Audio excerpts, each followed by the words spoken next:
Hello, everyone. Thank you so much for joining us today. My name is Brianna Mihalovich, and I'm the Professional Development Coordinator here at Campus Compact. We are so excited about our partnership with the Academy of Community Engagement Scholarship as co-creators of this series. ACES is an organization that recognizes exceptional leaders who live at the intersection of academics and communities to benefit society. And together we bring you this series on addressing wicked issues through community engaged scholarship. This year, the series will focus on our climate and our health, exploring the impacts of climate change on health and how higher education can make a difference. Leading the charge in this conversation is Campus Compact's Design Fellow, Rebecca Forsythe. Before I hand things off to her, I do want to highlight some other ways that you can get involved with Campus Compact. So if you're interested in Campus Compact's professional development offerings, I have a link that I'll drop in the chat where you can learn more and explore upcoming programs and events. If you do have any questions, you can email our team at profdev@compact.org, and I will also drop that in the chat. And now that that is sent, without further ado, I will hand things off to Rebecca. Hi, folks. So I'm Rebecca. I am your Wicked Issues Fellow, and I'll be moderating the sessions going forward. So I'm thrilled to be serving as your moderator for the next 5 weeks. And we're going to be exploring the relationship between climate change and its effect on our health. So during this 5-week series, we're going to be exploring this wicked issue from various angles, starting today with our amazing speaker, who will help us set the scene and establish kind of a shared understanding for us on how climate change impacts health more broadly and then our health as well. So following today's session, we'll have 3 more focus panel sessions with experts who address climate change and health through different but complementary means. These sessions will look at how we can explore this wicked issue through research and public problem solving, community engaged teaching and learning, and civic engagement.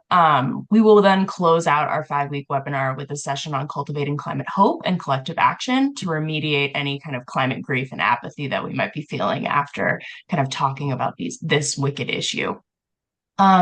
So throughout these sessions, we will ask webinar attendees to also share resources or materials that you may have that personally help you in your work in addressing climate change and health. So be on the lookout for a form later in the session that'll be sent out to attendees. And then after our 5-week webinar, we will compile these resources and have a knowledge hub accessible on Campus Compact's website.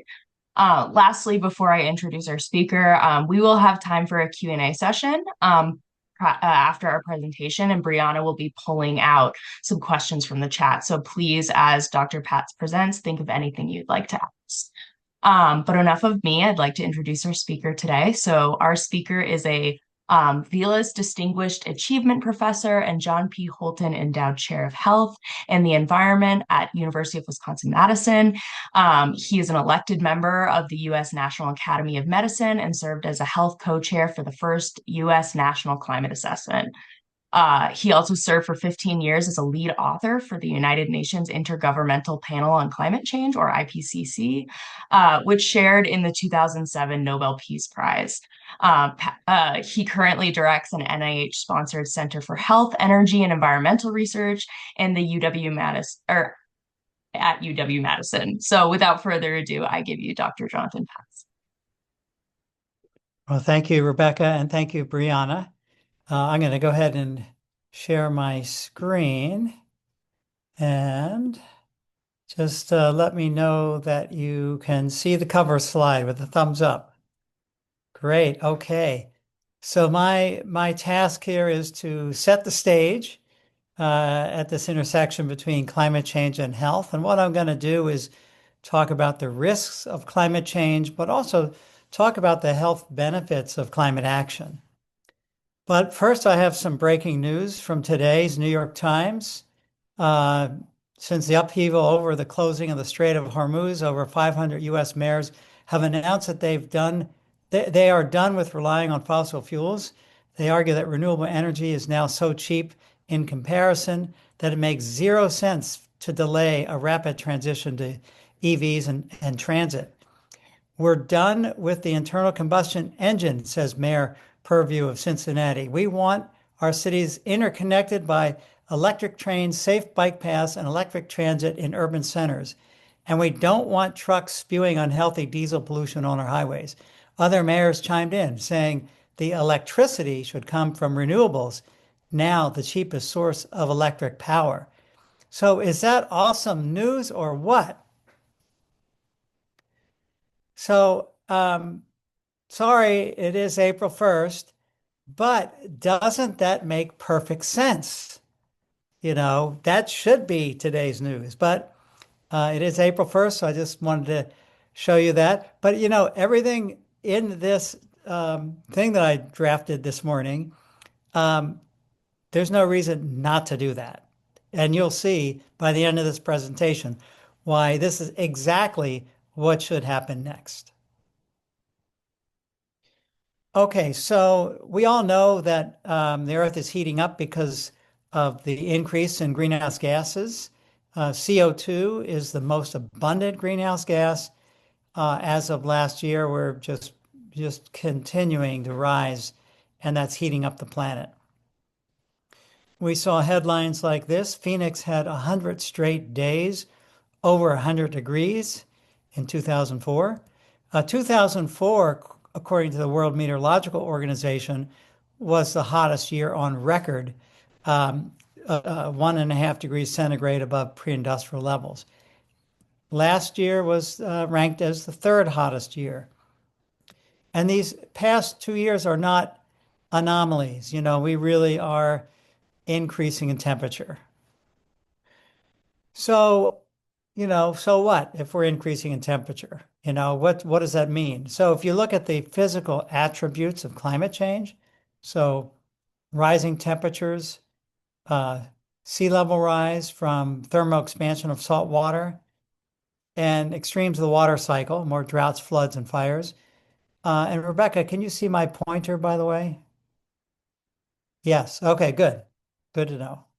So what do these physical attributes mean for public health? Well, there are so many pathways through which climate change affects our health, be it from the urban heat island effect and heat waves, air pollution and aeroallergens like pollen, infectious diseases, especially vector-borne diseases carried by insects, and waterborne diseases. Of course, our health depends on adequate food and water resources. And extreme storms are going to force people to migrate, so environmental refugees and post-traumatic stress and mental health strain. So all these pathways and these examples of disease outcomes that are climate sensitive is what convinced me to dedicate my career to this. This is a pretty old slide because I view climate change as our largest environmental public health challenge. So let's just take a quick look at temperature. Most of you probably know that heat kills more people than any other weather extreme. This is looking at heat waves. And I don't know if you remember the heat dome that covered the Pacific Northwest and British Columbia in the summer of 2021. But you can see, the extreme temperatures there. It's estimated that 600 people died in the United States, over 700 in British Columbia. So not a trivial heat wave. But how extreme was this event? And isn't, weather is always changing, right? Well, you should know that there's great gains now in attribution science. The World Weather Attribution Initiative cuts across many climate centers. It's based mostly in England, but other centers, and they're taking their statistical power and the stronger, the more powerful computers to say, a single event, how likely was this to have happened with or without climate change, human-caused climate change? That event in 2021 was so extreme that they determined that the warming at that level was increased by 150-fold because of human-caused warming. The Earth is 1 degree centigrade on average warmer.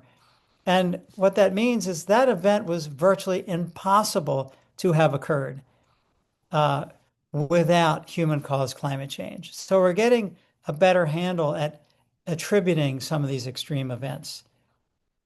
So I'm in the state of Wisconsin. As far as the extreme hot days, from the last 30 years, we have about 9 days over 90. But in the next few decades, we're going to see almost a tripling in the number of very hot days. And as you know, heat is dangerous and heat is deadly. But heat does other things than get to extreme temperatures and cause people to die in heat waves. Think about infectious diseases like mosquito-borne diseases. This particular mosquito carries yellow fever, dengue fever, and Zika virus. And think about the difference between us mammals and that mosquito. Our body temperature is always about the same, give or take a fever. But a cold-blooded mosquito, like this on the screen, is, its body temperature is whatever the air temperature is surrounding it. So if you increase the temperature by 1 or 2 degrees, that increases the rate of development of the viruses in this mosquito, or in the case of a malaria mosquito, that would be parasites, a malaria parasite. So biological systems like vector-borne diseases are extremely sensitive to even small shifts in temperature. I was part of a systematic review led by Professor Mora at University of Hawaii a few years ago. And the question was, how many human pathogenic diseases are sensitive to climate extremes? And you can see on the left side here, you can see the warming, precipitation, the temperature, and other weather variables across different types of diseases, different pathways, and you can see all these outcomes. So it's not all infectious diseases, but many infectious diseases. How many pathways do you think are represented here? Well, we were shocked to find over 1,000 pathways through which weather extremes affect our health. One very obvious relationship between climate change and risk is intense storms. This is just a matter of physics. If you look at the green line, which is the sea surface temperature, Atlantic sea surface temperature, versus the blue line, which is the power dissipation index, that's how strong hurricane winds are. So warmer sea surface temperature, stronger hurricanes. And you could see, that Hurricane Helene was historic because of record-breaking hot temperatures in the Gulf of Mexico. So this is something for sure that we can should know about. The frequency of hurricanes and how often they hit landfall, that's complicated. Climate scientists will talk to you about that, but and that's more complicated. But what's simple is when a hurricane forms and the surface temperature is warmer, the winds will be stronger. Now, remember, it's not just temperature, it's also extremes of the water cycle. And think about rainfall. This is looking at the United States. Everything in my neighborhood with the hash marks is statistically significant increases in rainfall. And think about warmer temperatures where the heat evaporates soil moisture quickly, so you get a drought, but hot air holds more water. So when it rains, it can rain really hard. And that's a problem. When you look at this whole list of health impacts, my team studied one in particular. We asked a question about combined sewage overflow events. Many municipalities can't afford to separate stormwater runoff with sewage. And so when it rains too hard, you get sewage contaminated lakes and streams because of these combined sewage overflows. And we looked at the Chicago watersheds and found that projected increases in the intensity of rainfall will double the number of these contamination events, threatening our water supplies. But it's interesting, after floods, we don't see people come in with diarrheal disease and intestinal illness. What we see are asthmatics, as well as people injured by chainsaw injuries. But asthma is what comes into the ER because of settings like this, flooded basements. And unfortunately, you know, if you're poor, you may live in a floodplain. And, you know, the sad news is our racist past, flooded future, redlined areas from the 1930s onward, where if you were black in America, no matter how much money you had, you were not allowed to buy a house unless it was in these undesirable redlined areas. So, you know, it's not fair. And so you have African Americans living in places higher at risk of this situation.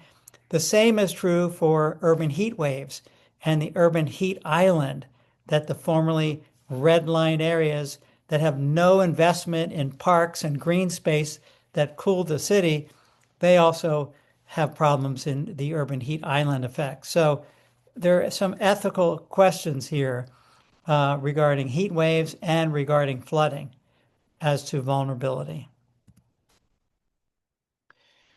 I want to go back to that event of summer of 2021 with record-breaking hot temperatures. We also saw record-breaking droughts and wildfires that were accompanied by those temperatures. And there's a study from the National Academy of Sciences, the proceedings of the National Academy of Sciences, that shows the areas burned by wildfires have doubled because of human-caused climate change, and climate change is responsible for over half of the observed aridity of forest fuels. In other words, you know, the very hot, the arid, you know, low humidity leading to the risk of wildfires erupting. That's human cause from climate change, according to this National Academy paper. This is a recent study out of Stanford showing the increased deaths from wildfire smoke. So this is becoming a bigger issue across the United States.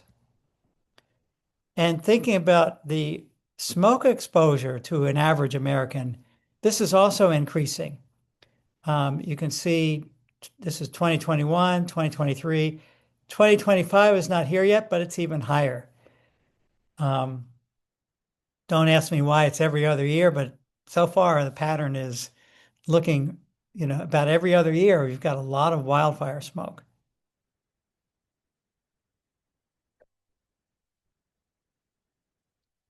So wildfire smoke, even though it may be a short-term exposure, it is having health impacts. And this is a study that showed that young children under the age of 5 are especially harmed by particulate pollution from wildfires, 10 times more harmful than other types of particulate matter. Also, studies out of Australia, where they have lots of bushfires, shows a risk to pregnant women and the fetuses that they're carrying. For example, preterm birth and low birth weight are associated with wildfire PM 2.5 exposure. So this is something that demands more study, especially as this problem is increasing. So something to be aware about, that even the short-term exposure to wildfire smoke is harmful. So that's the bad news. For the last 10 years, I've been pushing analysis of showing why transitioning away from fossil fuels offers enormous health opportunities. And I think the reason is obvious. Look at the actions that we take to reduce greenhouse gas emissions. Well, they will come across the energy sector to clean up our energy sector and get away from burning fossil fuels, because air pollution kills more than 8 million people every year, of which 5 million premature deaths are directly tied to burning fossil fuels. Another sector that I won't have time to talk about, because that's why it's in gray, is the food sector. And because of our Western diet with lots of red meat and dairy, we are eating diets that are unhealthy for the planet. It takes a lot of water, land, and food crops to feed cattle. And if we were to follow the Universal Healthy Reference Diet, which is much more plant forward, that could save 11 million people every year. And finally, the transportation sector, because of our over-reliance on the internal combustion engine and private vehicles, we have sedentary lifestyles more and more. And this study showed that walking and cycling, or active travel, can save millions of lives every year. So these are big opportunities. I mean, look at, 8 million, 11 million, 4 million. If you add those up, that's almost half of all premature deaths that occur every year. On average, it's about 50 million deaths. So this is half of that. So to me, I think climate action just offers amazing opportunities. We've started to quantify this. We looked at nationwide in the US, if we were to lower our use of fossil fuels and look at across sectors, transportation, energy, other sectors, getting away from fossil fuels, what would that mean for air quality? And we especially looked at PM 2.5. Our analysis showed that if you could get away from fossil fuels, you could save actually 53,000 lives every year. So a golden opportunity there. We've also looked at the transportation sector. U.S. cities with the highest rates of walking and cycling have lower rates of chronic disease, especially obesity and diabetes. But contracting muscles are more than just burning calories. Contracting muscles are chemical factories for anti-cancer and anti-heart disease chemicals. So exercise reduces heart disease, cancer, dementia, and depression. So, this is another opportunity. Of course, if we get away from the automobile, you clean up the air as well. And I meant to add a study from Paris that shows the vast improvement in air ever since Paris has gone to increasing biking and banning cars from the internal area of Paris. We looked at physical activity. Our health-oriented transportation unit in my group, and Madison, Wisconsin, where I live, the metropolitan area averages about 6% of bicycle commuting to work versus the national average, which is less than 1%. So if the nation had Madison, Wisconsin's level of bikeability, that would save 20,000 lives every year. If they had the level of Davis, California, that would save 50,000 lives every year. And so it really begs the question, isn't it time that we design cities for people, not for cars? And already we're seeing great gains in the demand for fossil fuels. with e-bikes, even more so than electric vehicles, at least in the United States. So golden opportunity here to improve our fitness and reduce air pollution. But we are experiencing strong headwinds right now in the United States. When President Trump was elected, he immediately froze funding for the largest climate legislation in the world, the Inflation Reduction Act, and the infrastructure law. We're talking about for the IRA, that was $370 billion over 10 years in getting to low carbon, energy transition away from fossil fuels. Um, uh, we actually analyzed the health benefits of the Inflation Reduction Act, showing amazing air pollution reduction if the IRA came through as planned. But, right now this is all in limbo. Things are tied up in the courts. The new administration has really thrown a wrench into our transition away from fossil fuels. And there's another wrench, I call it a giant, giant hammer and a big monkey wrench together. The new EPA has repealed the endangerment finding. This is the Supreme Court ruled in 2007 that based on the science, that climate change endangers human health. This was a court case called Massachusetts versus the EPA.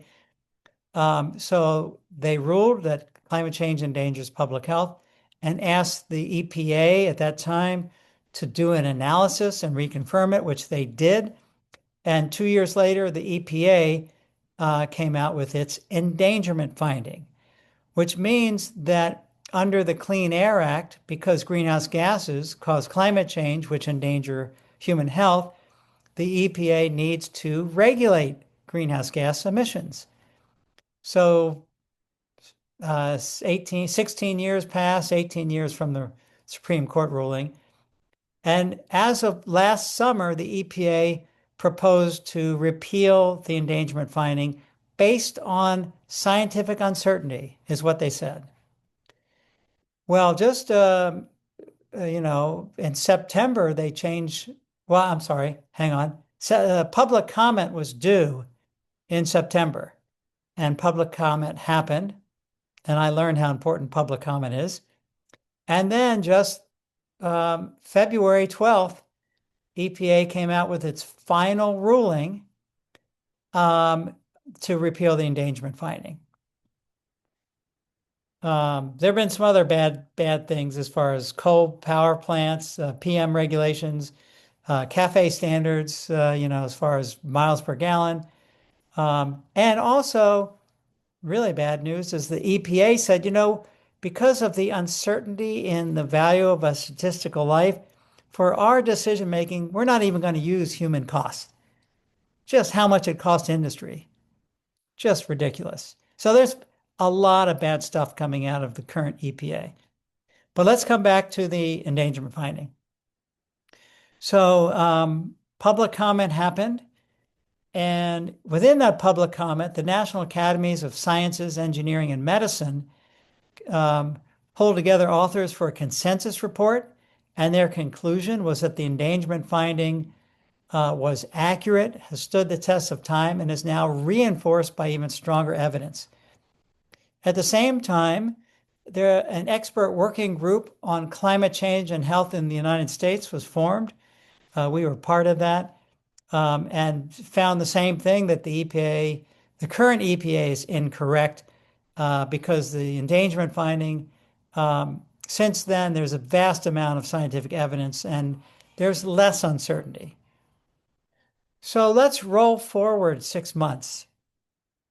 The EPA repealed the endangerment finding. And in its ruling, they changed their mind. They said, we're repealing this, but not based on scientific uncertainty. Because they know that there's pretty good certainty there. They instead argued, the interpretation of the Clean Air Act and do greenhouse gases really apply? And also because cars and trucks, the largest sector, emitting sector, is just one sector, and it's a global problem with many countries. It's trivial, regulating our transportation de minimis in the scope of things. That was their rationale. Well, first of all, that's not true. If you look at transportation, which is our largest emitting sector, U.S. transportation alone has greater emissions than every country in the world's total emissions, except for China, India, and Russia. So, the EPA ruling is completely, not founded on any science or any rationale other than I don't know why it's politics. They it's crazy. And of course, this new administration does not like renewable energy, canceling big solar projects, canceling wind projects, saying that coal-fired power plants need to keep running some extra years.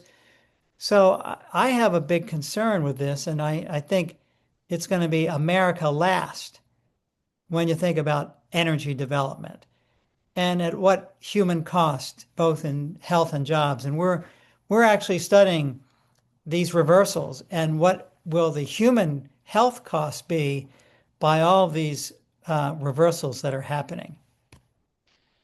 The other thing regarding the economy, we're going to be in very sad shape um, because the rest of the world is going to renewables. Look at solar energy. This is from Professor Greg Nemeth, who is an expert in solar energy policy. The price of solar has dropped 10,000 fold in the last 67 years. It's dropped over 80% in the last 10 years. So solar is really cheap. And the rest of the world is going to solar. So the US, we're just going to miss out and we're going to be way behind. Look at the estimates of the International Energy Agency saying that by 2035, solar, photovoltaic cells could reach this much by 2035. Well, guess what?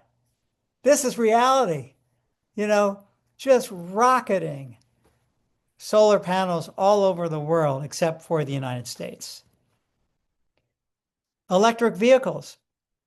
5 years ago, electric vehicle sales were about 5% of sales in new cars. As of last year, electric vehicles are 25% of new car sales. Not in the United States. This is mostly driven by China, but the rest of the world, this is the, global sales. A quarter of global auto sales are electric. So with the new policies, our auto industry is really going to be hurting. And the auto industry did not ask for these changes. They did not ask for reversals in electric vehicle promotion. They were not wanting this, and they're going to be in sad shape. So what's the role for higher education over the next 3 years during this administration? Well, there are many roles. We need to keep training, the leaders that are experts in these new technologies and understanding. But among our roles, one is to lead the public narrative, to continue to bring science into the public discourse. And I'll just show one study from a university. This is from my colleague, Professor Ed Maybach and Tony Lasierowitz at Yale. He's at Yale, and Ed is at George Mason University, showing, what are attitudes? What's the audience out there thinking about climate change? So 10 years ago, you saw this number of dismissives, doubtful, disengaged, cautious, concerned, alarmed individuals. But last year, you can see this has shifted. These, the naysayers are about the same, but we're talking about more than 2/3 of people in the United States are either alarmed, concerned, or cautious about climate change. So as the politics heats up and as this has become such a polarized issue of identity politics, which it should not, but it is, but understand that most of Americans are concerned about this issue, which means we need to keep talking about climate change, and also amplify your voice. Um, join groups like the Medical Society Consortium on Climate and Health. My own, we have a Healthy Climate Wisconsin. There's also Physicians for Social Responsibility. There's 350.org. There are all these organizations. So join your voice. And Ed Maybach tells me you can simplify the message. Um, simple messages repeated often by trusted messengers. So another role for higher ed scientists. And he sums it up in 10 words. Climate change, it's real, it's us, humans burning fossil fuels. Experts who actually work on climate change, they agree.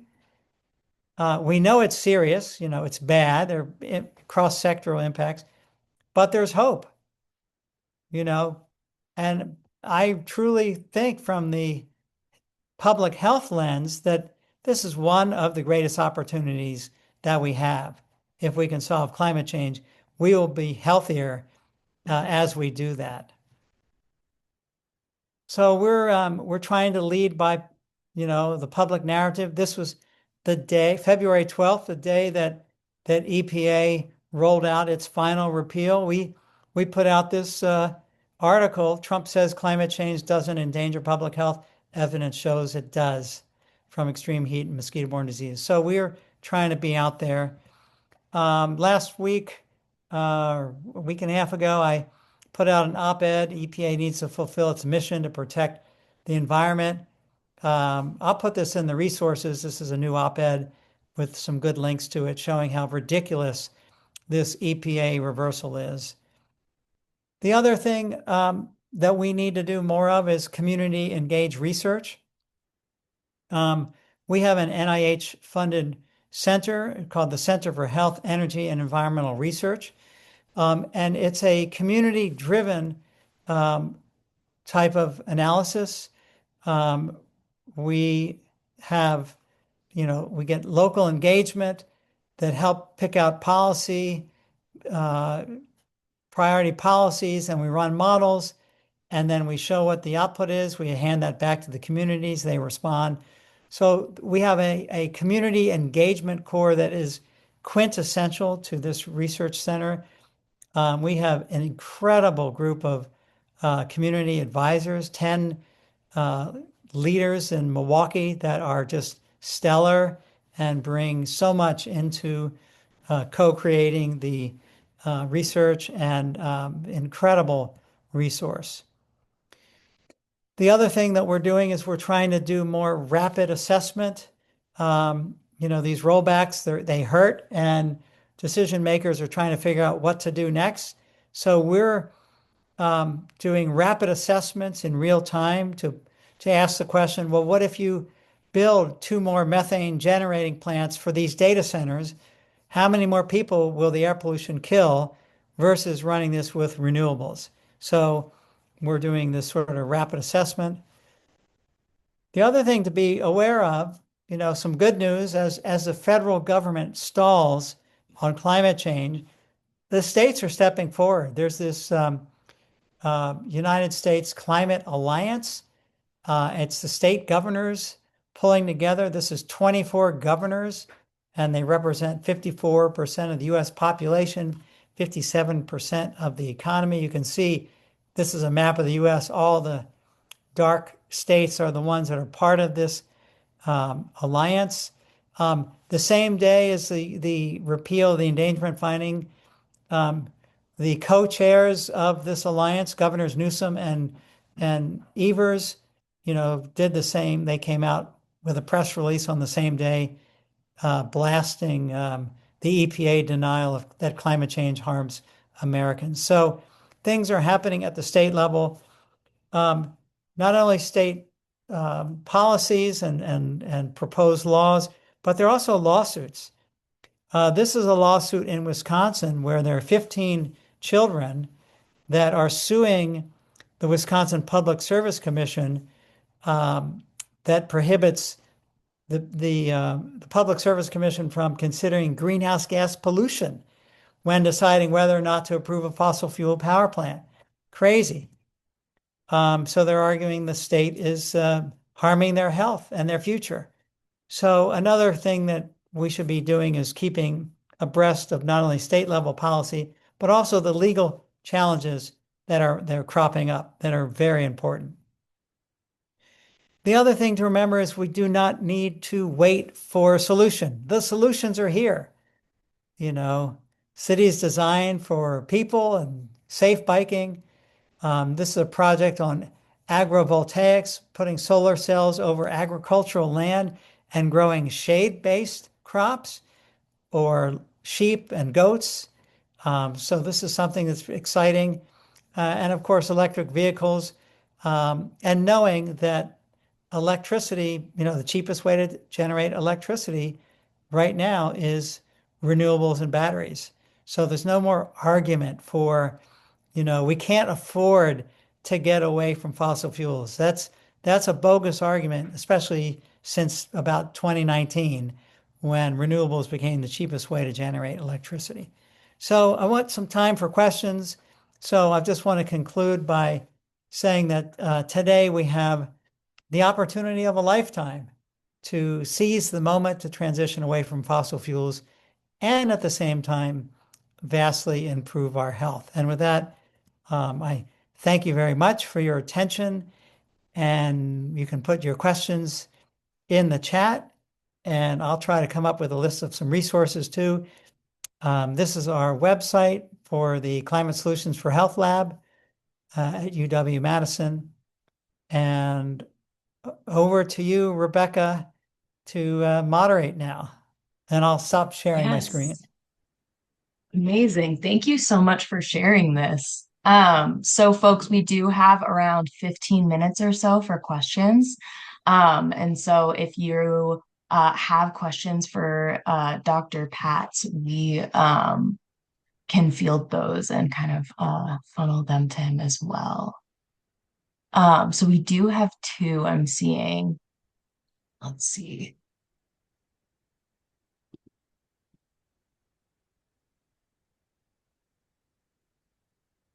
Okay, so we have one question from Mary who's asking, you talked about walking and biking in urban areas. What about our rural areas and even towns who often lack good sidewalks? That's a great question. I think that we want to try to lead wherever we can have the most impact first. I think the first opportunity would be, safe biking in cities. In rural areas, I'd say it's more important to have better transit and trains and electric vehicles, simply because the distances are wider. But for any small town that realizes that it's a great idea both for tourism and for their own quality of life to build bike paths and things like that, that's fabulous. That should happen. But I think that I usually get the reverse question, which is, we live in rural America and you keep talking about biking and it's not feasible here. So I think, there's something where lead with where you can get the most location-specific benefit. So for rural areas, sure, biking would be great, but it's got to be safe. I would hate to be biking on a 55 mile per hour county road. So that's something that, that would be asking for trouble. Yeah, and I think that's a conversation to have with your local politicians as well, and kind of advocating for those kinds of benefits to your rural communities. Okay, so we have another question. It's a little bit long. So Farah asks, as a health expert, what are your thoughts and recommendations for climate change action planning and management strategies that can be put in place to mitigate negative effects on at-risk community groups until existing policies and regulations can be advised? So basically, what can we do for at-risk populations right now for climate action planning and management until we're able to kind of revise existing policies and regulations? Right. Yeah. So, obviously we want to start at the root of the problem and stop burning fossil fuels, but we're already committed to climate extreme. If we were to turn the faucet off and stop burning fossil fuels tomorrow, we would still have increases in heat waves and extreme flooding and things like that. So I think it's really important to, build community resilience, to be prepared for the heat waves, to have, reflective white roofs, to increase green space. It's amazing what trees can do as far as the shade and reducing the urban heat island effect. You want to make sure you plant the right species of trees that don't give off isoprene gases that are precursors to ozone smog. I think oak do that. You also don't want trees that put out a whole lot of pollen. So the right trees in a city is a great thing. Um, so there's the heat island. There's also increased rainfall and runoff. So there's a problem with impervious surfaces. So we want to, try not to have all these parking lots. Maybe have more permeable surfaces, more. There's where green space helps. Green roofs, although green roofs are very expensive, but there's a lot to happen in the urban environment. Um, and shoring up the housing. I mean, the flood problem and the mold, um, that's a big issue. I think for there, um, again, the impervious surfaces issue, maybe um, better, some vulnerability mapping to know who's at risk and where we may need to do some more intervention. So there's a lot that needs to happen. Yes, very much so. This question is a little bit more about your experience as a professional. So, do you have any additional ways that we can engage students? I am always looking for labs or assessments that will show students how important this all is to their lives. Yeah. Well, there's a couple of directions here. Number one, even outside of the classroom, students are stressing out, young people are stressing out about climate change and they feel like there's nothing they can do. So I'd say channeling Bill McKibben, the environmentalist, who says, the best thing an individual can do is to be less of an individual. And what he means by that is to join groups, like the first thing, there's all sorts of student groups working on climate change.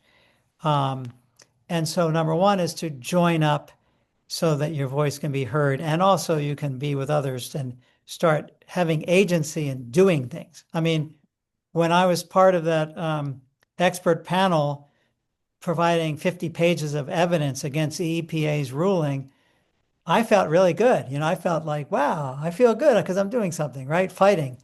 So I think that's really important to do. As far as classroom, um, I mean, I have my students write op-eds.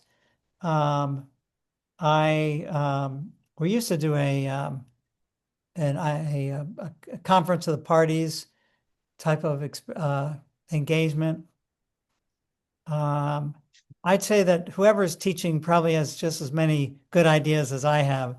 Um, I think getting the content in there that climate change is a health issue. I mean, this is where I think there's more common ground across political divides when you talk about health compared to when you talk about environment.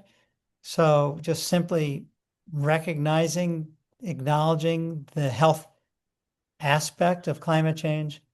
But I have to, the subtleties of what to do in a classroom, I'll have to leave to other teachers to be creative. Valid. So one of our design fellows asked, so I'm hearing many suggestions that are about climate resilience and adaptation. Are there any tenable mitigation solutions that we could be pursuing in the current political climate? Right. Well, so in this current political climate, I would say pivot to local, pivot to the state. There's so much going on, and there's so much, um, state legislators, they want to be engaged. So at the city level, at the state level, so number one, go local and stuff can spin out and spread. Um, just like my April Fool's news, that should be real news of 500 mayors banding together, right? So go local. And then, the examples that I gave, those three sectors alone, energy, food, transportation, looking for low carbon alternatives across those three sectors, that would be immediate places to go. Go there and go locally. Okay, and then we have one more. So Diane asks, what climate organizations, like drawing on your expertise, do you know of that target changing federal legislation and advocate for change with politicians? Well, there are so many banded together on a huge lawsuit against the EPA on the endangerment finding. So the American Public Health Association, the American Lung Association, and then the environmental groups, Natural Resources Defense Council, Environmental Defense Fund, Environmental Law and Policy Center out of Chicago, and a whole bunch more, Physicians for Social Responsibility.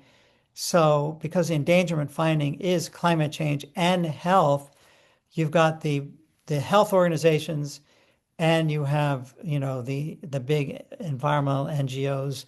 Um, the As far as the medical organizations, the Medical Society Consortium on Climate and Health, I think is one of the most important, active, really engaged groups that are putting the trusted messengers, which, by the way, number one, nurses, number two, doctors, number three, scientists, further down, but nurses are the most trusted messengers. So the Medical Society Consortium on Climate and Health is nurses, doctors, and other health professionals taking the message, and they're trusted. They're stepping forward. That's a really good group, and there are state affiliates of that group as well.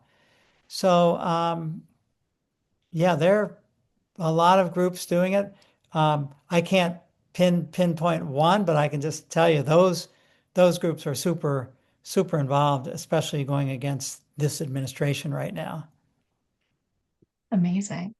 Okay. Do we have time? Time for one more, two more? How many do you think? We'll keep going. So we have a question from, actually, she's one of my students. So that's exciting. So she said, you said we'd still see rising temps and flooding even if we stop fossil fuels now. How do you explain to people who are skeptical about climate change that this lag doesn't mean that the actions are ineffective or unnecessary? Yeah, there's a simple short answer to that, which is every fraction of a degree matters. So, the inertia, the momentum is we're going to be warming, but do you want to level off at 2 degrees centigrade above pre-industrial levels? Do you want to level off at 3 degrees? If you level off at 3 degrees, say goodbye to fisheries and coral reefs. They're gone. Actually, 2 degrees knocks out 99% of coral reefs. So it's a matter of saying, yeah, we're warming, but we don't want to get fried and be completely toast. And so the quicker we act and the more impactful our actions in reducing the emissions from fossil fuels, the quicker and the more and the more constraining those emissions, the better off we are. Every fraction of a degree matters. Okay. And then we have from Suzanne, she's asking, what advice would you give to urban planners and policymakers in framing transportation options for the public? And this can be our last question here. Sure. Well, urban planners are they are about the most important group for everything, our health, climate planning, what's happening, where the innovation is going to happen, and the big strides are cities. And I wish I had shown that. Go look up air quality in Paris since they're promoting bicycling and banning cars. You just look at these images like, wow.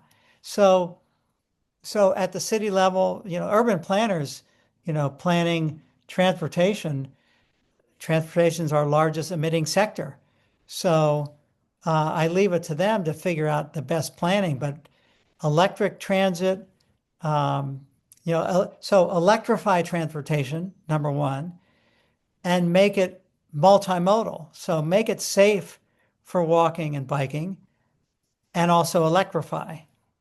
And that will be, that will modernize the city, that will bring in tourism, that will regenerate.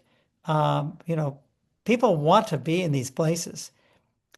So the more you can improve air quality from electrification and improve opportunity from multimodal opportunities so people can get on a bike safely and get somewhere, that's win-win-win all over the place. And urban planners, they are gold right now. Okay, so we are going to wrap up this webinar session. Brianna has a link to a form, which will be available to folks to drop in any kind of resources that you might have.